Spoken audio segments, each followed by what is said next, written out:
మీరు చూసిన ఫ్రేమ్స్ ఆ క్వాలిటీకి వచ్చాయంటే ఆయన మెచ్యూరిటీతో అంత స్పీడ్కి చేశాడు. అలాగే నేను కూడా ఎక్స్ట్రా ఇలా కాదు ఇలాగంటే లేదు సార్ ఇది బాగుంది సార్ స్పెసిఫిక్గా చెప్తాను. ఇది కన్ఫ్యూజ్ అవ్వడం, మనం ఏదైనా ఆఫర్ చేసినా ఇది బాగుంది సార్ ఇది ఫిక్స్ అయిపోదాం.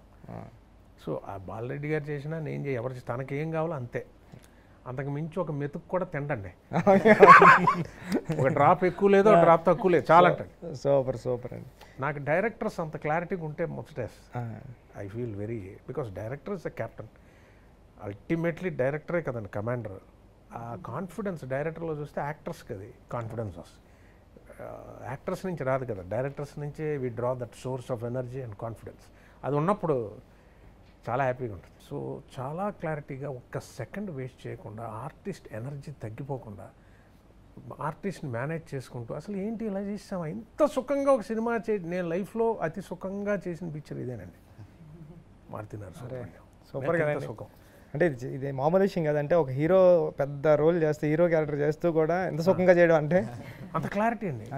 పదం అది మన పదం వేసుకోవడానికి అవకాశం ఉంది ఆర్టిస్ట్ క్యారెక్టర్కి, అది ఎలా చేసేవాడు అంటే బాగుండి బ్లెండ్ అయితే మళ్ళీ అడిగేవాడిని వద్దు లక్ష్మణ్ బాగోపోతే వద్దు, లేదు సార్ బాగుంది సార్ బాగుంది సార్, ఎంత ఒక పదం పడుతుంది. 99.5% వాళ్ళదే క్రియేటర్ది ఉంటుంది.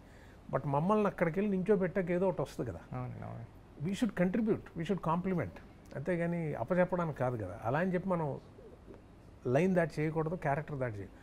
ఆ స్పేసు ఈ స్క్రిప్ట్ తను చెప్పేటప్పుడే ఉండేది, అది మనకి స్పాట్కి తీసుకొచ్చేది. అది లక్ష్మణ్ చాలా బాగా క్యాప్చర్ చేసి రేపు డబ్బింగ్ మనం చూశాను, మనమే చేసామా అనిపోయింది, అయిపోయింది జరిగిపోయింది. అది చాలా సుఖంగా తీసేస్తాడండి. తను పడిపోయాడు ఆ కష్టం ఏంటని, తనకేం కావాలి. బట్ అంత స్మూత్గా స్పాట్లో ఎవరికి ఇబ్బంది పెట్టకుండా మీరు చూస్తే ఎడిటింగ్ షీట్ చూస్తే టేక్ వన్ అన్నీ టేక్ వన్నే మీరు చూసింది. Rarely it goes take 2. So is a producers director, actors director. Sir మీరు కొత్త కథలు అంటే మీరు ఇందాక ఫస్ట్ టైం చెప్పినప్పుడు నాకు గూస్ బంప్స్ వచ్చాయి. అంటే మలయాళంలోని వేరే దిక్కున చాలా మంచి మంచి సినిమాలు కొత్త కాన్సెప్ట్లతో వస్తున్నాయి అంటే నేను అనిపించిందండి, అంటే నిజమే కదా, మనం అక్కడ చూసి గొప్పదని పొగుడుతున్నాం, ఇక్కడ అలాంటి కథను మనం పట్టుకుని మనం ఒక యాక్టర్ దగ్గరికి వెళ్ళి మనం చెప్తే కూడా బాగుంటుంది కదా అని. అది వర్క్, అది ఎవరన్నా ధైర్యం, ఎందుకంటే నేను కామెడీ చూస్తారు, నేను ఏ మూడ్లోకి అందరూ చెప్తారు, నేను కళ్ళంటిని ఆడియన్ వెంటనే సెంటిమెంట్ ఏడ్ చేస్తాను. అవునండి, ఓ హీరోని లిఫ్ట్ చేసేటప్పుడు డైర్ చేస్తే అది లేదు. ఎందుకంటే సార్ నేను ఎందుకంటే చాలాసార్లు విన్న మాట, అంటే మీ దగ్గరే మీరు చేసినప్పుడు అంటాం రావు రమేష్ బతికించేసాడు రా సినిమాని అని చాలాసార్లు ఆడియన్ బయటకు వచ్చినప్పుడు చెప్తూ ఉంటారండి.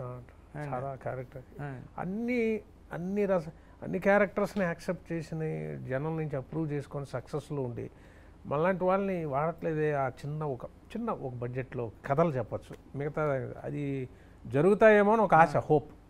బికాస్ రేపు అన్నది ఒక హోప్ కదండి, ఆ హోప్ లేకపోతే బోర్ కొడుతుంది.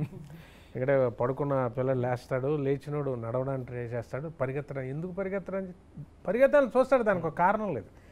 అలా సంథింగ్ విల్ హ్యాపన్ అని ఒక హోప్. ఈ సినిమా నాకు ఇది జరుగుతుందండి, ఎందుకంటే ఇలాంటివి చూసిన తర్వాత కొత్త కథలు అన్నీ వస్తాయి, రావాలని మనస్ఫూర్తిగా కోరుకుంటున్నానండి. Thank you madam.